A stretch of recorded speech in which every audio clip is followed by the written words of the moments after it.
जितना भी विवाद है वो सारा समझ की कमी से है। कहते हैं हमारे बच्चे अच्छे नहीं, कोई कहता हमारे माँ बाप अच्छे नहीं। अरे भाई सभी अब, लेकिन उनसे पूछो तो वो कहेंगे ये अच्छा नहीं, वो कहेगा ये अच्छा नहीं। तो इससे सिद्ध हो रहा है आखिर दोनों ही अच्छे नहीं। भाई उसने उसको खराब कह दिया, उसने उसको खराब कह दिया, तो दोनों खराब हो गए। अब ज्यादा खराब कौन है? गलती किसकी है? दो आदमी क्या कहते हैं, आख जी इसकी गलती है, दूसरा कहता नहीं इसकी। कैसे फैसला करोगे?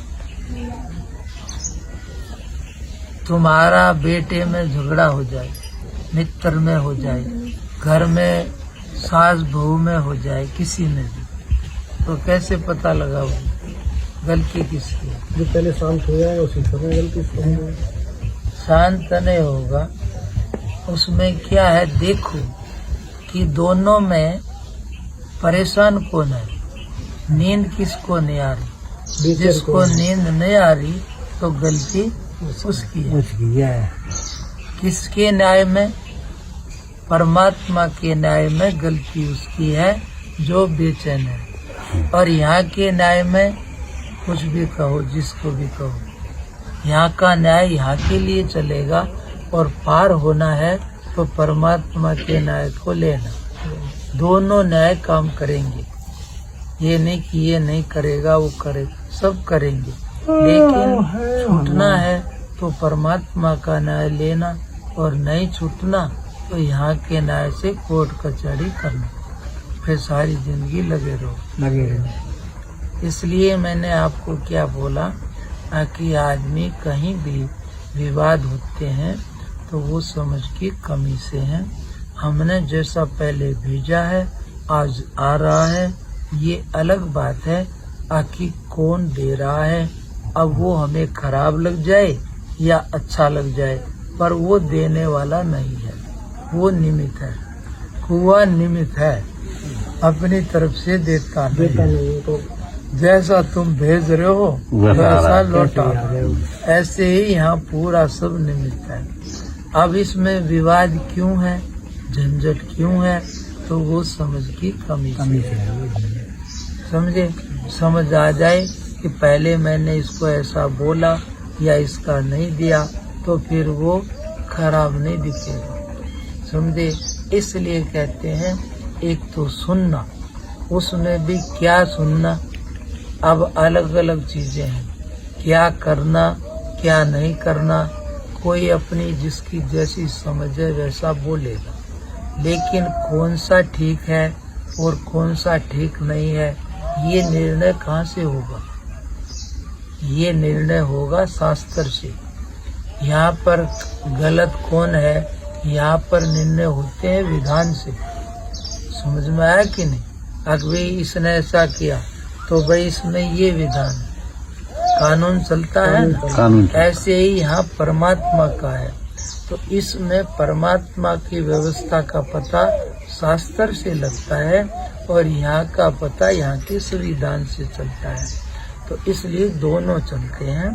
तो यहाँ जो परमात्मा की व्यवस्था है, तो इसमें शास्त्रों में भी गीता पूरा शास्त्र है, और भी शास्त्र हैं, पर पूरा विशेष व्यवस्थित गीता है। उसमें भगवान ने हर एक चीज बताई है, क्या करना क्या नहीं करना, क्या तेरा कर्तव्य है क्या नहीं है। इसके बाद एक तो ये सुनना, उसके बाद में समझना। एक तो सुनना ही मुश्किल है, ठीक चीज जल्दी कोई सब नहीं बोल पाते। दूसरा, उसको समझते भी सब नहीं है, समझना भी कठिन है। एक तो कहना ही, फिर दूसरे सुनना, और सुन के भी समझना और भी कठिन। और समझ भी लिया, चलो हमें समझ भी आ गई, लेकिन समझने से भी ज्यादा कुछ नहीं होगा। कितने समझदार होते हैं, पढ़े लिखे भी होते हैं कि ये नहीं करना, ये ऐसा है, लेकिन फिर भी समझने के बाद भी उसको थोड़ा सा आचरण में ले आना, यानी कि कर्म। यहाँ पर जाकर के बात पूरी होती है। अर्थात सुनना अलग है, फिर समझना, और समझने के साथ जब तुम्हें ठीक चीज समझ आ जाए तो समझ से पूरी बात नहीं बनेगी, अमल करना। हाँ, उसके अनुसार थोड़ा सा भी आचरण में आ गया तो यहाँ से तुम्हारा कर्म बनना शुरू हो जाएगा। कर्म होगा तो फिर तुम्हारे को उसका फल मिलेगा। कर्म भी कौन सा? एक छुटाने वाला कर्म और एक बांधने वाला कर्म। तो जो परमात्मा का रास्ता है वाला है, साधना वाला है, जो पाठ प्रार्थना चिंतन आराधना वाला है, वो सारा छुटाने वाला कर्म है। उसमें असफल हो जाओगे तो भी अच्छी गति मिलेगी। और उसके अलावा जो संसार के लिए करो, जैसे भी करो गलत ठीक, वो सफल हो जाए तो भी उलझन में रहोगे, और असफल हो जाए तो भी उलझन में रहोगे। इसलिए वो कर्म में नहीं लिया भगवान ने, वो बांधने वाले कर्म में लिया। इसलिए कर्म केवल एक ही है जो परमात्मा से जोड़ने वाला है, सब उलझनों से छुटाने वाला है, और परमात्मा परम आनंद वाला, सब उलझनों से परे आनंद स्वरूप और तरा हुआ और तारने वाला है।